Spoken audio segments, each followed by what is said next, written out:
Good morning, folks.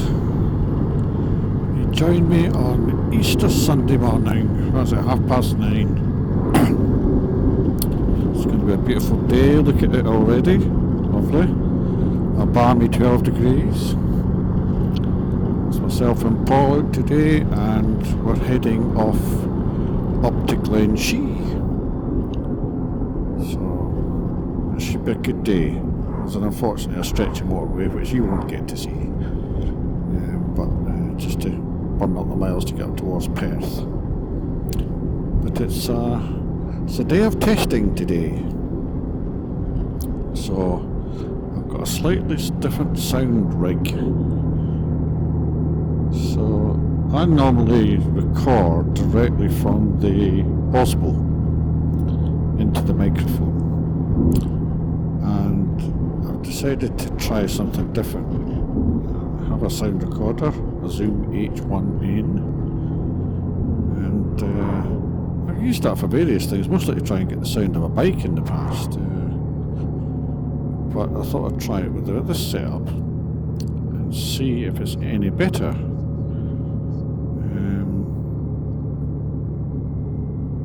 I'm hoping so, because obviously it's the sound recorder would have better quality gain control or anything like that, which the camera doesn't have. It's all fixed. But I'm hoping it improves the sound, maybe automatically cuts away some of the wind noise that's associated with having your visor open, for instance. I don't want to do 30, but even then, I hope I can hear the difference as well as you can.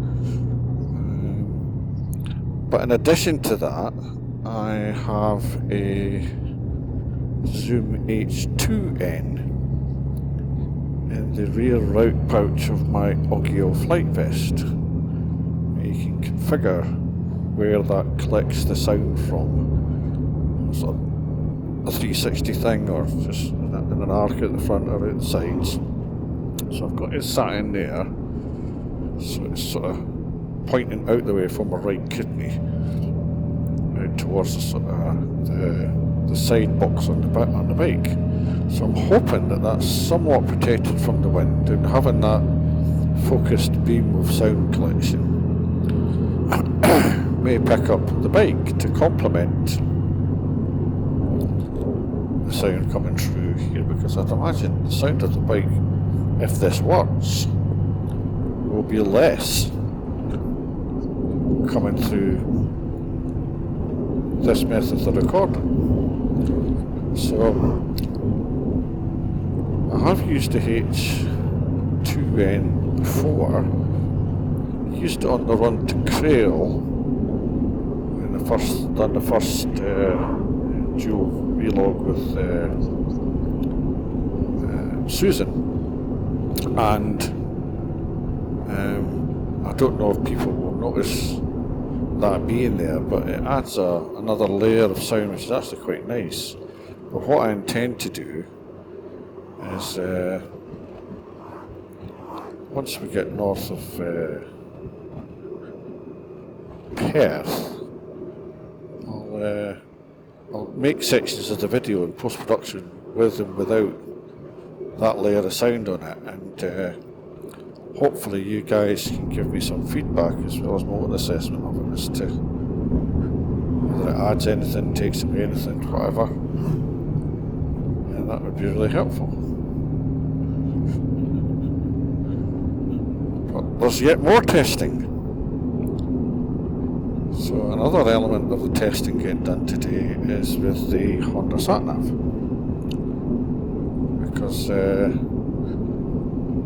I've read and I've seen on YouTube and I've read on forums and blogs and things like that, people aren't generally too impressed with it, or you get comments like it's great for point A to point B, but you can't plan routes with it and stuff like that. And I've never owned a SatNav. I've only used my mobile phone. So I have a subscription, and had for many years, to the MRA route planner software and site.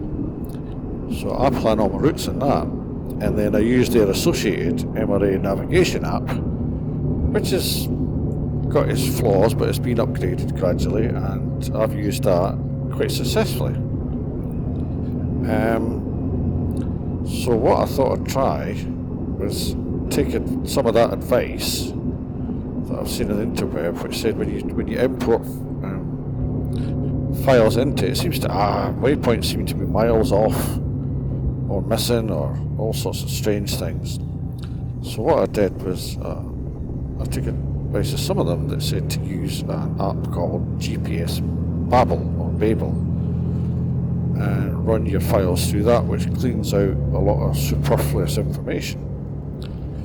So this is the process I used to get this route today into here. I created the route in MRA Route Planner, and obviously checked it and double checked it to make sure the waypoint placement was where I wanted it and it was accurate. I then exported it as a GPX 1.1. I then imported that into the GPS Babel, and I ran that through that, and now then imported it into a stick drive, stuck it into the bike, imported it into the app, into the navigation app here, and there we go. That's where we're at. And so far, it seems to be fine. It calls each waypoint a stopover. It's just telling me that in 500 yards I've reached stopover number 5. I've reached my stopover, which is actually waypoint 5. And you'll see it gives a nice bar countdown to the app, to the point it's just mentioned. So I quite like the way it presents itself, and it gives you lane guidance as well. The times I've tried it, just point A to point B, it'll give you lane guidance as you approach motorway exits and things like that. So obviously I'm planning on going to Europe next year, and I'd much rather use the built-in SatNav, because I can put all the routes for every day into that nav and have the phone as SatNav backup rather than my primary SatNav, because I don't want to purchase a SatNav, a great big SatNav sat on my handlebars if I don't need to. And I suppose the real test for that will be that we're going to, myself and Susan are going to Orkney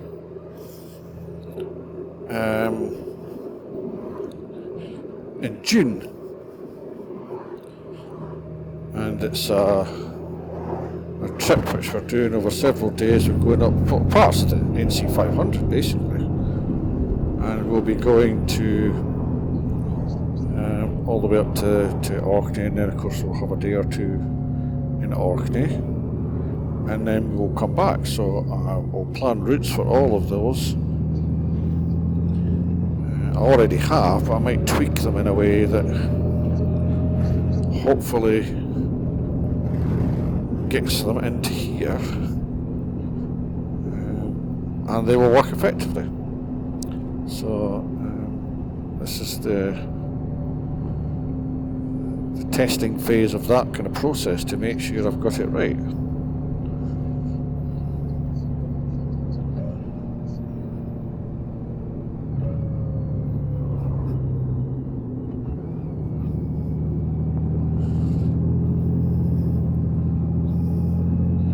So all seems to be well so far.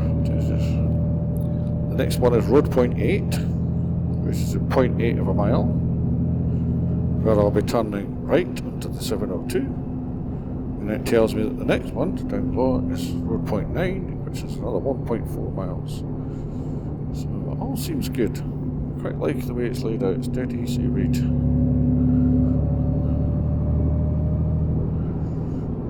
It's bigger than some SatNavs.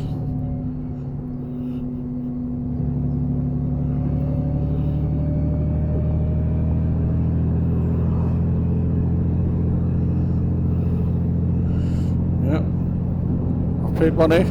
I've got a SatNav included. I don't see why I should pay another